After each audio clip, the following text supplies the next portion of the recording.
Hello everybody and welcome to the class International Human Resource Management. I'll be conducting this module for the next few days, and of course it was not expected to do it online, and that's why the mechanics change a little bit, because normally when you have a face-to-face class there is room for questions right away, for debate, for different activities that involves the participation of the group. So this is not the case. So the lecture will be relatively smaller in terms of me talking, because obviously it's something that you can always go back to the slide and read by yourselves. I'll try to explain some of the concepts that are written there more in depth, and so we will proceed now with the description of a class. This module will examine the main concepts of global human resource management in the context of multinational business. We will be talking about strategies of organizations and how they manage people and how they should perhaps manage people. It also aims to provide with knowledge concepts necessary for reflecting and solving the problems when managing people from different nationalities. By the way, this class it's very much focused on the human part, on the behavior of the person as a human resource for an organization, and that's why we will be talking about aspects related to culture and behavior of people. The learning objectives: first of all, develop an international perspective, which is an imperative of the 21st century business world. Special focus on negotiations and working in teams. And that's why I have formed some teams from this class that will be working in certain projects, but that is explained, of course, at the syllables. Second point, recognize and be aware of the cultural differences in terms of values, beliefs, attitudes, norms. So the idea here is to learn not only to be able to recognize a value or a difference in another person. The idea is to be able to recognize it, to value it, and to use it on your behalf to benefit the whole business environment. This is to use the cultural differences as an advantage, competitive advantage for your workforce and for a better development of the human resources of the organization. Number three, build quality relations at an international level, including managing conflicts and giving feedback to people, which is one of the most important aspects. Like managers today are saying, how to provide feedback. If we come from an Anglo-Saxon culture, well, you might be used to that. It's very straightforward, it's very direct. You normally give feedback and people will not get offended about it.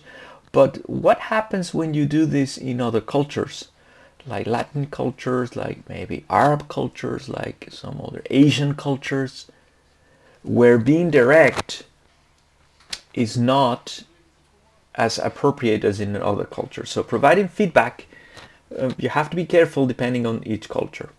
Another objective here is understand the importance of being able to participate and lead multicultural teams, which is related to the other objectives. But here we emphasize the types of teams that exist and how best to deal with people from different cultures in the same team. In the teams that you guys are going to be working on, I actually configure the teams in a way that there is cultural diversity. Okay, so the idea is that you have to face that challenge of working with people from different cultures. Another learning objective is identify which international management skills are most required for managers to be effective working in culturally diverse environments. The evaluation criteria for this class, well, I normally would say a 50% is a group assignment, which is your teamwork. You're going to have to work in a team that and will produce a result. But all this information, as I said before, is going to be contained in the syllabus that you can refer and have a look. And an individual assignment, which is an essay that you have to write, and you don't have to do it, of course, send it this week. I'll give you more time. It's also written in the syllabus, the deadline for this. And just in case of a failure, then you will have to write an examination which will worth the 100% of the course. I have to say at this point that because of the change of the nature of this delivery of the class, I have decided to include some other activities that you will have to do yourselves. Okay, those are normally I have activities that you will have to do in class with me in front of a class, and I'll explain to you exactly how that would be. However, since you guys are not going to be all in the same room when listening to this presentation, then you have to do more individual activities. Those individual activities are mandatory. They're part of the fulfillment of a class. So please pay attention to those instructions as well. Well, the introduction to the topics that we will be covering in international human resource management. First of all, globalization and HRM. What's the impact of globalization in human resource management? How does globalization affect the internal practices of human resources? That has to do with diversity, that has to do with different ways of doing things, that has to do with speaking different languages, that has to do with perhaps international taxation. Okay. Point number 2, lecture number 2, is about staffing the international organization. Everything that has to do with recruitment, selection, retention, development of the human resources, succession plans, etc. Then we have global talent management. Okay, what is global talent management? What's the best way to develop the talent of the people so that they can perform in the best way possible and give to the organization the best results they can according to their own talents. Another lecture we're going to have is the international assignments and expatriation. Okay, why international assignments fail sometimes? What are the most important things to consider when sending an expatriate to a different location? What's the selection criteria internally in the organization to actually choose the best candidate to go abroad as an expatriate? Number 5, training and development. Differences between training and development. Why is it necessary? What are the steps? Why is it so important that the companies invest in the training and development of their employees so that they can perform better in the future? Okay. Number 6, diversity and the role of global teams. What's the role of diversity? Not only ethnocultural diversity, any kind of diversity, gender diversity, people who have disabilities, for example, homosexuality today in organizations. So any diversity aspect that we can consider in an organization, and the role of global teams. In terms of the role of global teams, there are different types of teams, right, that we will describe. And what are the characteristics of those different teams, and what's the best way to work in a team where there is tension, where there is lack of cohesion, where there is perhaps lack of motivation. And we're going to play a little bit with the stereotypes of people from different cultures being part of the same team. Point number 7 and 8 were actually designed to do it on Thursday, to work as you work in your teams. Okay, but this has changed. So I will have to find a way how to cover those aspects with a different strategy, as this huge activity that I was planning for Thursday will not take place, at least live. Okay, that would be we would make more emphasis on working in multicultural teams. You will have to do a small exercise on locating yourself in a special graph that will measure more or less your type of team approach. And of course, the international HRM consulting, that is your outcome out of that work on Thursday, after doing your activity. But again, this will not happen, so we will try to adapt to this. Okay, number one, globalization and human resource management. Well, is globalization a threat or an opportunity for HR diversity? Think for a moment about this. Is globalization a threat or an opportunity for HR diversity? You may have the idea that it's a threat. And yes, in a way it could be. Because culture can be sometimes a barrier for understanding. However, it can be also seen as an opportunity because you can learn from others ways of doing things and improve and provide a better result for something. I will anticipate a little bit with another lecture here by saying that multicultural teams, in the case of HR diversity, are usually more innovative and creative than monocultural teams. That is proven. So that is an opportunity.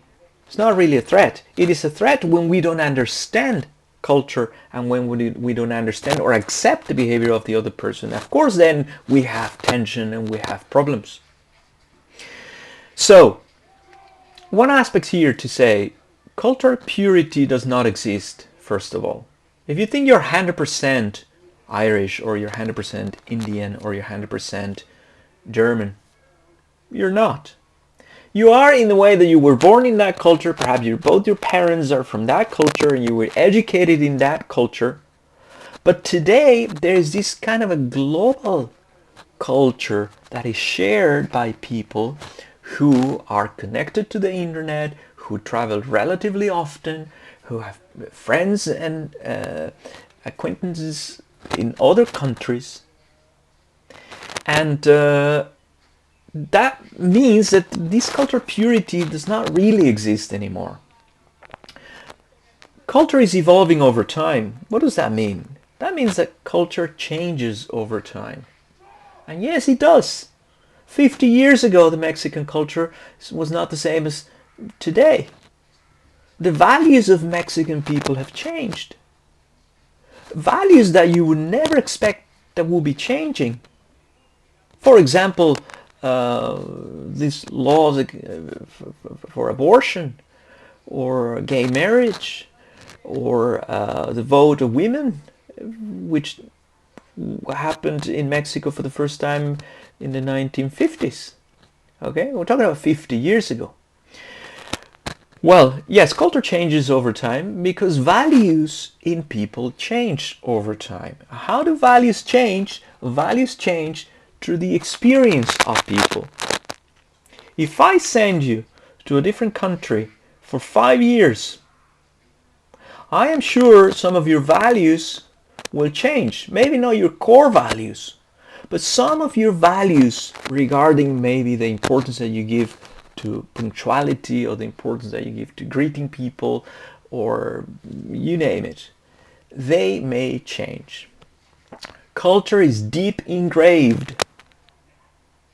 It's not very easy to get rid of our own culture. We're inside a system that, we can put it this way, it's tacit knowledge. It's something that you know, but you don't know that you know it. That's culture. And then globalization needs culture. Okay? Globalization is not only the liberalization of markets, globalization is also the sharing of different behaviors, the learning about different ways of doing things. So we will be talking about globalization and culture later on. A global culture, standardization of lifestyles and consumption, mass consumption and production, world kitchen. I mean, in any of your places, I'm sure if I go to India, I will find Chinese food, I will find Japanese food, I will find Italian food, I will find French food, Mexican food. And this was not the case, again, 50 years ago, at least in my country. 50 years ago, you could find Japanese food, but it was just one place in the whole city. Now this is changing, and this is little by little influencing in the local cultures.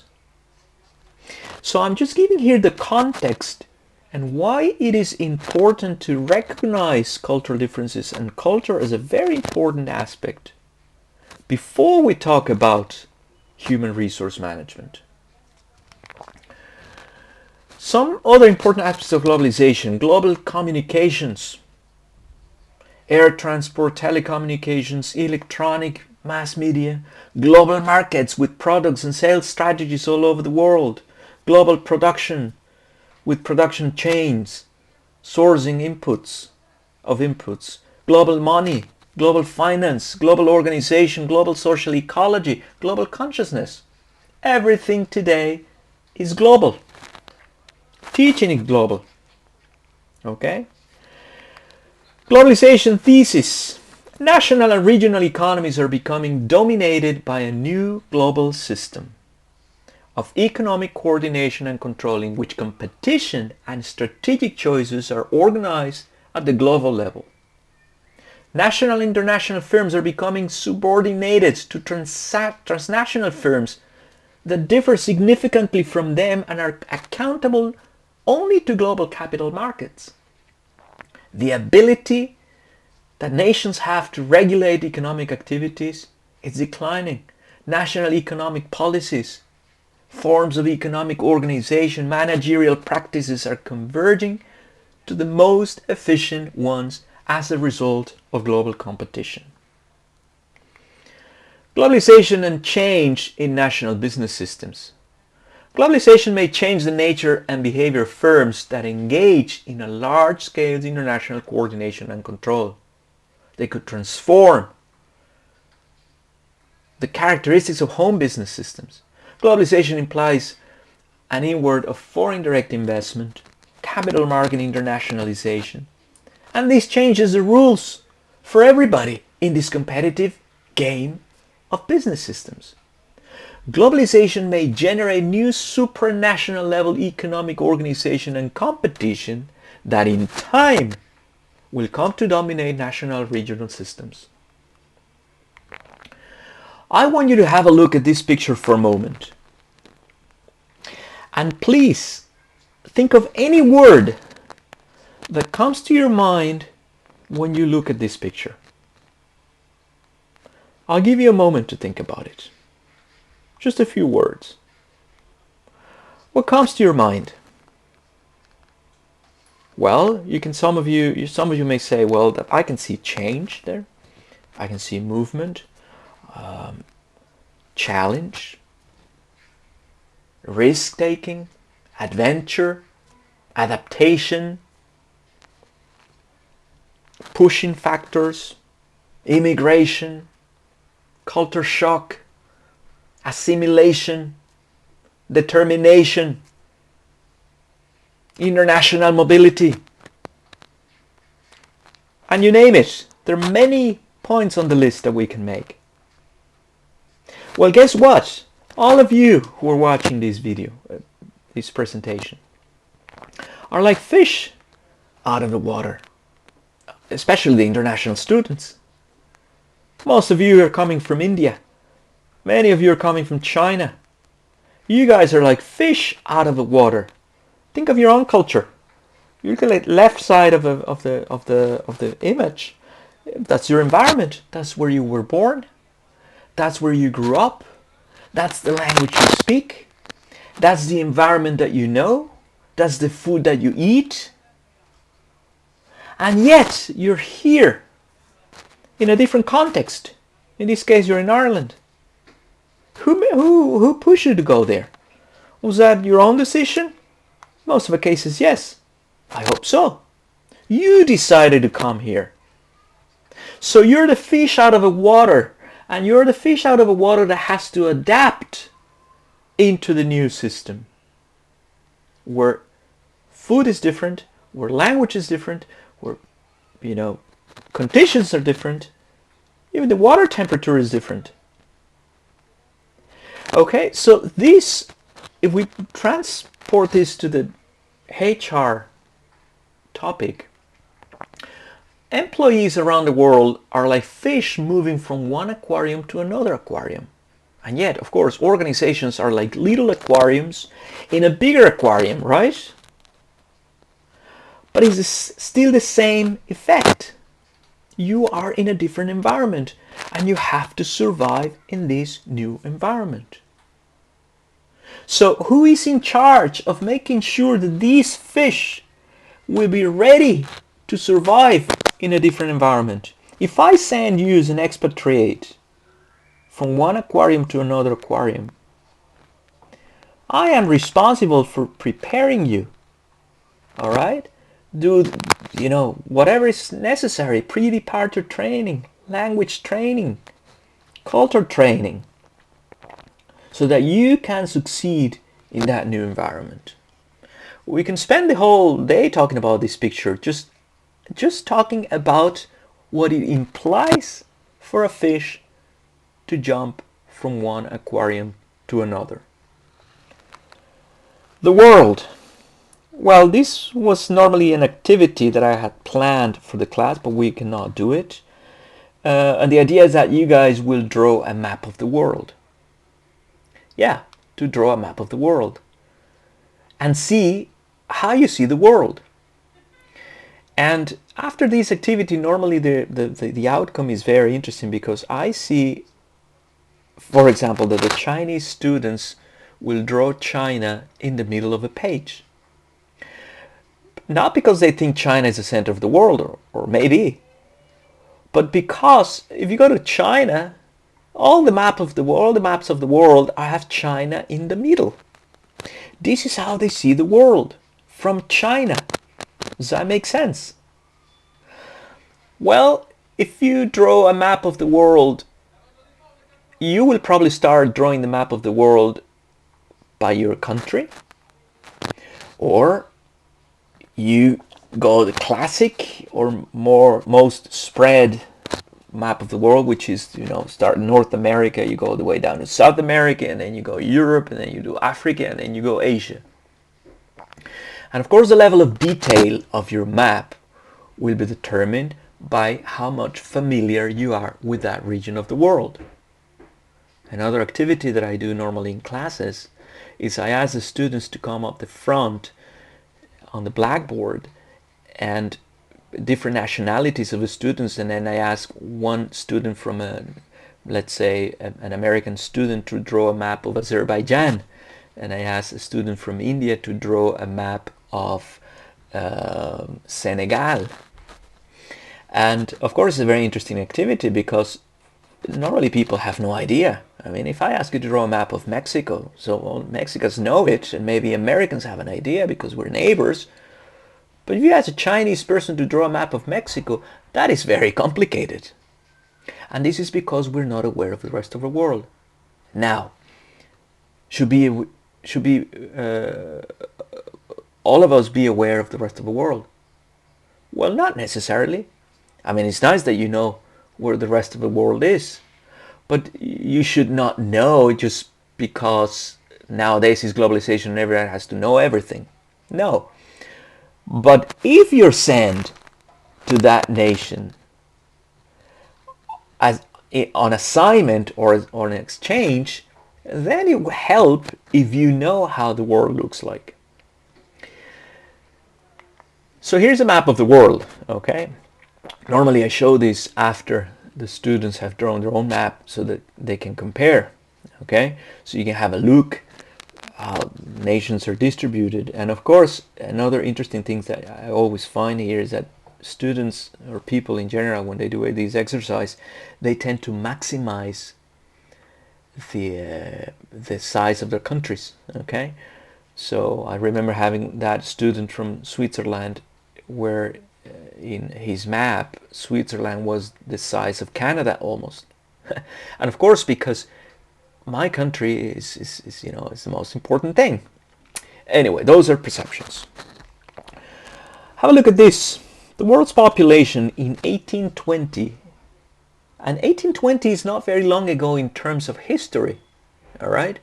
The population of the world in 1820 was 1 billion people, which is not even China today or India alone. 1920, the population of the world was 2 billion.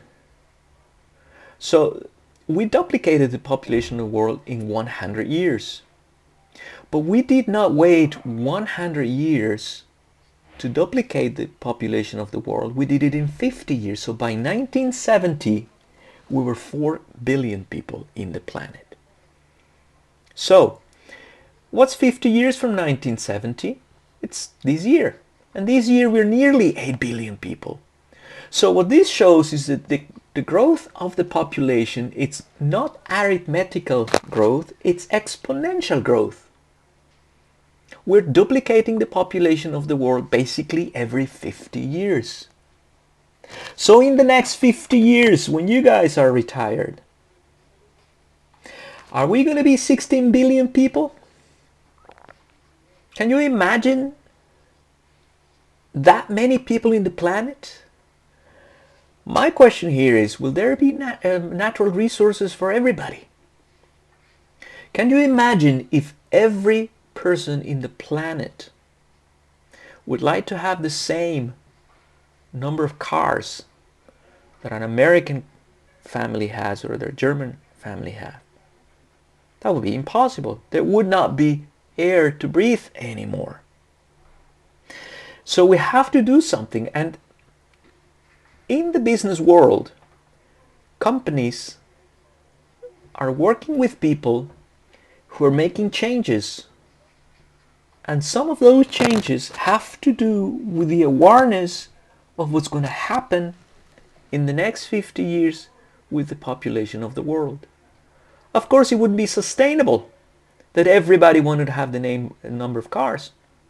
I know families in the United States, friends of mine, who are 4 people in the family and they have 6 cars. 6 cars. Oh, because they have different cars for different things. Okay, so those are aspects to reflect about.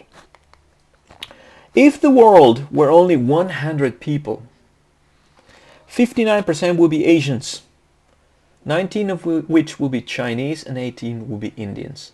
Because the majority of the population of the world are Asian. 16 out of 100 will be Africans, 3 from Nigeria and 1 from Ethiopia, which are the 2 most populated countries in Africa. 10, only 10 are Europeans, and that's including Russians. Russians, 2 people, and 1 of those 10 Europeans will be a German. 14 Americans. And Americans, I mean the whole continent of America, from Alaska to Patagonia in Argentina. So from those 14 Americans, 5 will be from the United States, 3 will be from Brazil, 2 will be from Mexico, which are the most populated countries. 1% of the population of the world are from Australia or Oceania. Here's another interesting thing. 51% of the world today are women and 49% are men. Why are there more women than men? There are more women than men because women live longer, first of all, and of course because more men die in conflicts around the world. 31% of the population of the world are Christians, 23 Muslims, 15 Hindus, 7 Buddhists, and the rest different religions. 33% of the population are children, 6 are older than 65, and look at this figure here. Only 7 out of 100 of the population of the world hold a university degree. You guys are going for a postgraduate degree. So you already have a university degree, you're having a postgraduate university degree. So you're privileged, all right? So you're supposed to be the ones that will find a job, and I'm sure you will, and will exercise certain kind of influence in the rest of the world. What is actually globalization? Globalization is a process by which businesses or other organizations develop international influence or start operating on an international scale. Globalization is the integration of national economies through trade, investment, free capital flow, labor migration, and technology. It can be defined as the means by which certain values, beliefs, ideas, technologies, and concepts of any kind are implanted at the global level as a reality that transcends all differences that divide human beings. Globalization in general refers to the process of interaction and integration with effects in different fields, for example, the environment, culture, political systems, economic development, human physical well-being, prosperity. That's in general. But cultural globalization, as I said in the beginning, refers more also to the transmission of ideas, meanings, attitudes, and values, which means change in the culture. Cultures are changing over time, and it's actually companies that are promoting that, maybe unconsciously, that change happens. Look at the marketing strategies, advertisements, people's mobility, expatriation, all these movement of people is bringing ideas, is changing the meanings, it's combining attitudes, and it's of course making values change. What else is globalization? The diffusion of ideas and cultures amongst all of the civilizations of the world. Trend that will eventually make all human experience and customs the same, since all cultures are coming together into one. It happens every day through wireless communication, electronic commerce. That popular culture and international trade is happening every single day. What globalization is not? Well, globalization is not westernization, as many people may think. The westernization of a country is a process of them adopting ideas and behavior that are typical of Europe or North America, rather than preserving the ideas and behavior of traditional in their own culture. So it's not westernization.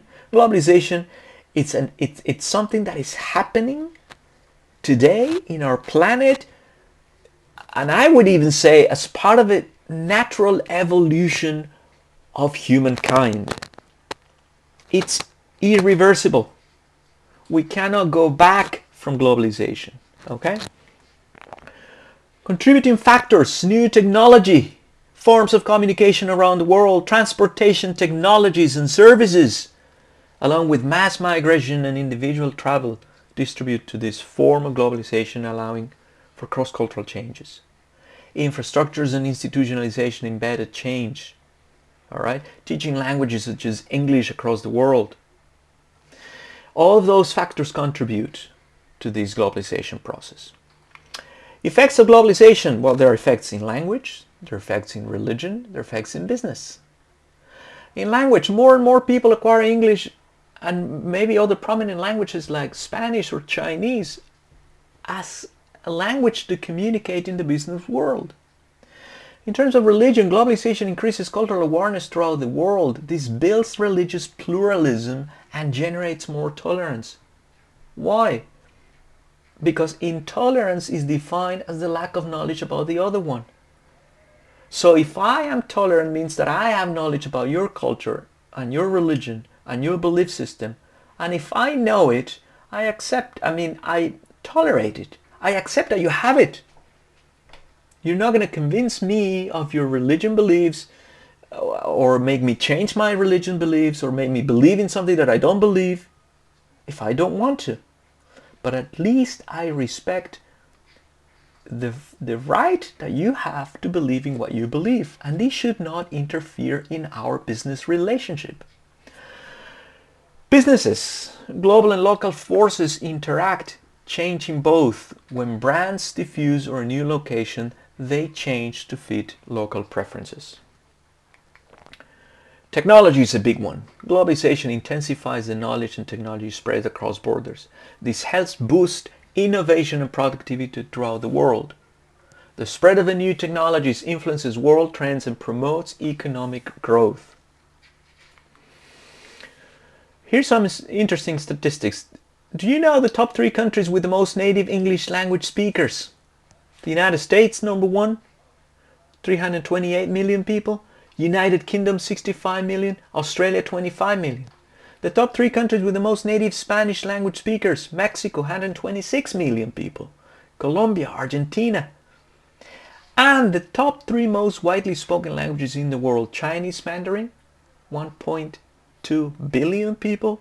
Spanish with 437 million people around the world as native speakers. And English, 360 million people as native speakers. Globalization versus culture. Globalization describes the acceleration of the integration of nations into the global system, contributes to the expansion of cultural ties between the peoples and human migration. It's a form of transnationalization of culture that has been produced and driven by 2 different means: mass media and international trade. But here's a question: is globalization positive or negative? Well, this is another activity that normally happens in class, in which the whole class is divided into 2 groups. Okay, one half of the class will subdivide in small groups, and they will only talk about the positives of globalization. The other half of the class will concentrate on the negative aspects of globalization, and then we will create a debate. This is normally an activity that takes us at least 20 minutes or 25 minutes. Plus debriefing. Okay, so you can see that the nature of the class changes in terms of the time that we use for this. Some of the advantages and disadvantages of globalization. Advantages: dissemination of the markets, great ideological diversification, transmission of cultural values, language exchange, unification of moral values, decrease of social tensions, great human sensitivity. Sure. But some of the disadvantages, some people argue to be there. Threatens local and national economies. Yes, in a way it does. Imposition of foreign ideas. It can happen. Transculturation, cultural contamination. Extinction of minority languages, universal morality and a danger to religions. Tolerance for convenience. Neo-imperialism or neo-colonialism. Of course, this is discussable, right? But those are some of the advantages and disadvantages that, after an interview made, have shown to be some of the concerns of people. So, have a look at this picture here. I tell you, this is an analogy of culture that I use to describe globalization. I see globalization as a wave. Yeah, globalization comes in waves. Have you been in the ocean? If you have been in the ocean, swimming in the ocean, what happens when there is a wave coming? Well, there's 3 possibilities. One possibility, if the wave is not very big, you swim over the wave. All right, and this can actually be fun. And then once you are behind the wave, you can say, oh, it's fine, it was not that much of a deal. But then the next wave is coming, and then you have to swim over the next wave, and then the next wave and the next wave.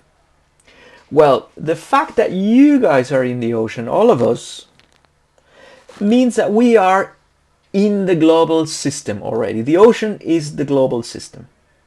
As long as you are connected to the internet, as long as you have a smartphone and you buy online, this means that you are in the ocean. Now, you can be in the ocean very quietly and enjoy it. But what happens when there's a big wave coming? For example, immigration is a big wave of globalization. Viruses are big waves of globalization, and that make people scared. All right. So I use this analogy. Why? Because many people talk about globalization, but they don't want to face globalization because they're afraid of the waves of globalization. And some leaders in the world may also tell their population that the wave is bigger than it actually is. Talking about immigration waves. Some people may say, oh, it's not a wave, it's a tsunami. It will kill us all. It's not good. All right? So globalization is like a wave. Now, another possibility when there's a big wave coming, you dive under the wave, right? And many people do that as well. They don't want to face, they're in the ocean, you know? They use the internet, they're connected, they watch Netflix, but they don't want to see, they don't want to deal with the wave when it comes and when it's big. So they dive under the wave. Another option is to run out of the ocean, right? But that's very difficult because what happens when you actually want to go out of the ocean and the wave is coming? All right, it pulls you back. It pulls you into the ocean. So it's not that easy to escape, okay? But there is just one way to master the wave. There is one way to actually enjoy the ride. What would that be? Well, a surfboard. What is this? Those are for me the tools that international human resource force has to have. And companies are responsible and are in charge of providing these people the necessary tools to survive the waves of globalization so that they can become a successful expatriate that is sent to the other side of the ocean. No matter how big the waves are, he can deal with that. He can actually enjoy the ride, and he can decide when to get out of a wave and go to a more calm water. So what are those tools that are needed? Well, first of all, respect. Respect in a conscious way. Okay? How can I respect the people around me? In a conscious way. Communication, be aware of my own way of communication. Am I high context, low context communicator? Am I direct, indirect? That's actually another activity in class. The whole group will be divided into 2 groups. That will be the communication styles, let's say, direct people versus indirect, and we will find out those differences. Trust. How do I build trust? How do I make a Chinese person trust me as a Mexican? If I go to China, what do I have to show to a Chinese person for that person to trust me? Well, you may say, respect my culture, eat my food. Or how does a Chinese person trust me? So how do we build trust around the world? Ethics. What's ethical in my country might not be ethical in your country. I can give you many examples of this. All right? What's ethical in my place might not be ethical in your place. Child labor, for example. Is child labor ethical? Well, if I say this in Germany or in Western Europe or in the North of America, Canada, US, of course I would say child work is not good. But if you go to other countries where children are working, you may find that you consider unethical might be actually an ethical issue, because children working in companies, instead of stealing or selling drugs on the streets, it's a solution for a bigger problem. So in that case, it's more ethical that they work than they don't and they're on the streets. I can elaborate this example, but there's no time for that. It's actually a very interesting case. Tolerance. What is tolerance? I mentioned before that intolerance is the lack of knowledge about the other one. So, tolerance implies certain knowledge about you. When you feel you don't tolerate someone's behavior, learn about what's behind that behavior. And you will probably tolerate that, which doesn't mean you agree with that behavior, but at least you tolerate the behavior. Then a team management. You know, when you work in teams, what kind of team member are you? Let's say you're from India. Let's say you're from China. Let's say you're from Ireland. Let's say you're from France. Let's say you are from Argentina. Does that have an impact in the way you work in a team? It does. But it's not 100% that. That's actually not the most important thing. The most important thing is your personality. How you act inside a team has to do with your own behaviors, with your own belief systems, which, yes, they can be influenced by culture, but it's not just because you come from that culture that you behave certain way. As I said, it's very discussable, but it's difficult to really know how much of your behavior in everyday life is determined by the culture you were born in. But in this case, you always, the role that you take in a team has to do more with your personality, whether you're a natural leader, whether you're a follower, whether you are, I don't know, you have a scientific mind, I don't know. And of course, change. Change is the only constant in life. Change abilities. Not only the ability to adapt to change, because many people confuse being able to adapt to change with being ready for change. It's absolutely a different thing. Normally people reject change, especially when they are comfortable with the status quo. So when I come as a manager and say, we're going to change this, most of the people will reject change. A few people will say, okay, it doesn't matter, I adapt to the change. But fewer people will say, yeah, let's go and do a change. Why? Because this readiness for change has to be developed. It's in the nature of humans not wanting to change when things are okay. And I'm not saying good, when they're okay. All right? So changing that mentality, there's actually a correlation between readiness for change and being culturally competent. Okay? Good.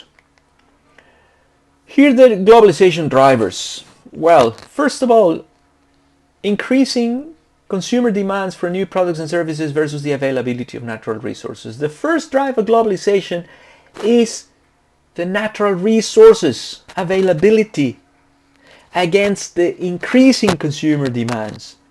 We were saying a few minutes ago, if we are going to be 16 billion people in this planet in the next 50 years, are there going to be natural resources for everybody? This is the number one driver of globalization. Number two, cultural interaction between nations and peoples. Because we need to trade those natural resources, because we need to exchange, we need to interact. Japanese doing business with the Canadians, Americans doing business with Brazilians, Chinese doing business with Africans. Number three, technological innovation and development. Okay? So, a technological innovation and development has to do with the levels of creativity of people, and of course the levels of infrastructure that is built in different nations. So, natural resources, cultural interaction, technological innovation. The fourth driver of globalization is the global economy and the increased power and influence of emerging markets and economies. Where does money go? Where is the money of the planet? Okay. Number five. Fifth globalization driver is the higher education and the students and faculty mobility. And we are an example of this.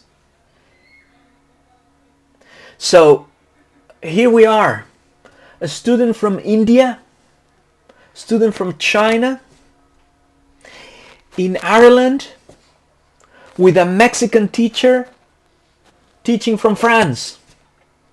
More global than this cannot get. This is globalization of the education. Governments. Well, the involvement of governments in international law. Will there be one day, and this is the point number 7, a global governance? What are the challenges for the future? What is the conscious level of this planet? I'm talking now about point number 7. What are the ideals of nation? What are the most important challenges and opportunities that different nations around the world have? There's a whole model that I could develop about this, but again, we have no time because that requires me to use a blackboard and make some drawings around. But just for you to know that there are 7 drivers of globalization that are in place when we talk about the issue of globalizing people in the organization. Is globalization creating a single culture? We go back to the 19th century, the rise of the Industrial Revolution. People thought that was the end of it. That was the biggest point of globalization they could ever reach. And yet, we're talking about the 19th century. The first part of the 20th century, for example, the slowdown of the globalization, where people thought, no, this was not such a good idea, it's not working, and the depressions and everything. And then the second half of the century, the creation of international organizations, especially after the Second World War, 1948, the creation of the United Nations, the creation of these agencies of the UN, which are the International Monetary Fund and the World Bank. Okay? And then we are in the era, since 1960s or 70s, in the liberal financial deregulated globalization, driven by multinational corporations, most of them, of course, Americans, because they have been leading that globalization process, if you want, in the last years. Okay? Globalization and culture. Globalization then refers to the worldwide movement toward economic, financial, trade, and communications integration. Culture refers to the ideas, customs, and social behavior of a particular people or society. Cultural globalization refers to the rapid movement of ideas, attitudes, meanings, values, and cultural products across national borders. Does globalization destroy culture? This was actually a video that I wanted to show you, and I can actually send you the link. It's about an Irish culture and the role of it in the globalization. Quite interesting. So what does human resource management involve? Well, it involves recruitment, employee relations, commitment, power of influence, motivation, divergent interests, training development, rewards, equal opportunities, career development. There are many aspects. Though there are 6 main activities in the field of HRM. Human resource planning, staffing the international organization, performance management, training and development, compensation benefits, and of course labors and unions relations. The point number 1, human resource planning, that has to do with Yeah,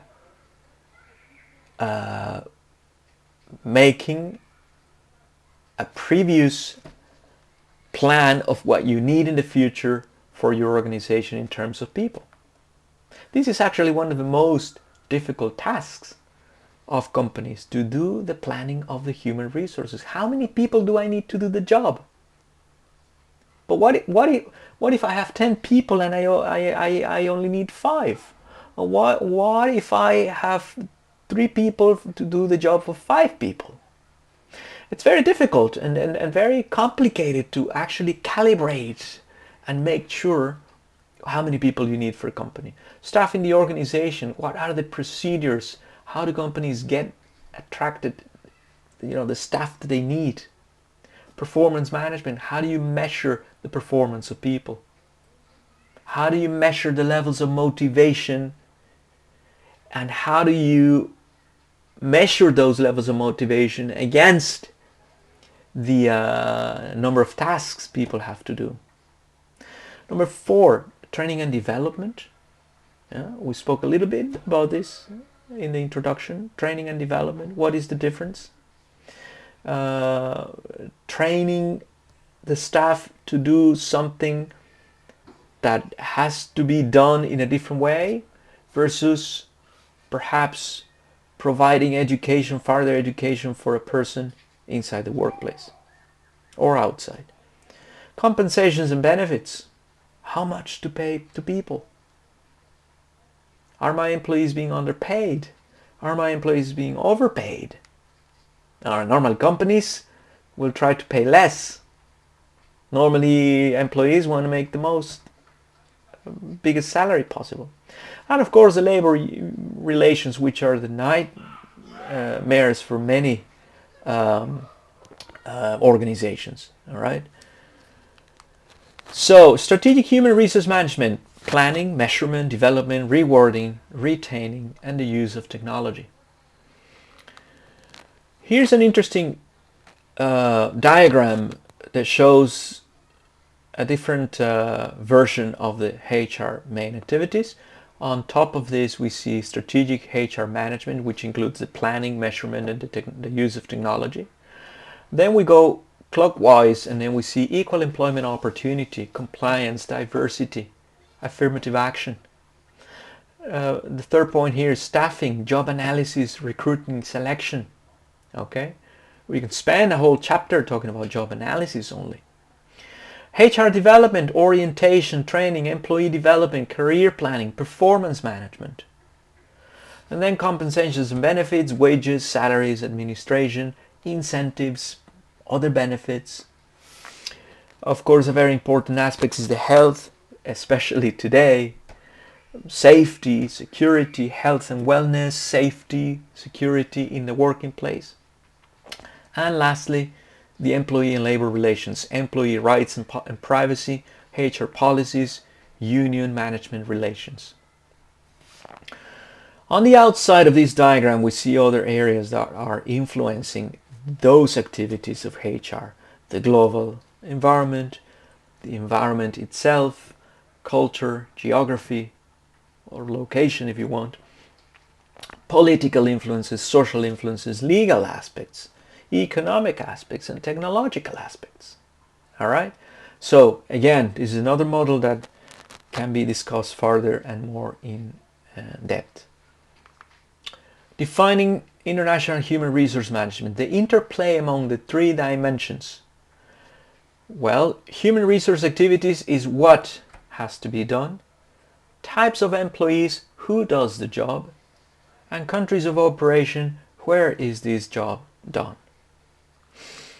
Defining international HRM also has to do with increasingly domestic HRM taking in some of the flavor of international. Yes, there is a big difference between domestic and international HRM. And the idea is that most of the domestic human resource management is taking into consideration some of the practices of international HRM. We cannot actually separate them very easily, because every organization has at least something to do with the outside world. The sum of the current focus of domestic HRM on issues of managing workforce diversity may prove to be beneficial for the practice of international HRM. So, what's the difference then? Well, there are more activities when we talk about international HRM. For example, to operate in an international environment, a human resource department must engage in a number of activities that would not necessarily be in a domestic environment. That is international taxation. What happens with people who work for a company in the United States remotely from France? Where does this person pay taxes? Do you pay taxes? Does your company pay taxes for you even though you're not in the United States? Do you pay your taxes in France because you live in France? Do you pay your taxes in the US because your company is American?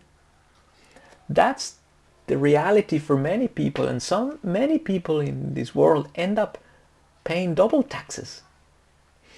International relocation and orientation expenses, administrative services for expatriates, host government relations, language translation services. International taxation. Expatriates are subject to international taxation and often have both domestic and home country and host country tax liabilities. The administration of tax equalization policies is complicated by the wide variations in tax law across countries. Then we have relocation orientations, arranging pre-departure trainings for people, providing immigration travel details, providing housing, medical care, schooling information for the children, compensations details, and taxation treatments. The other aspects here was administrative services.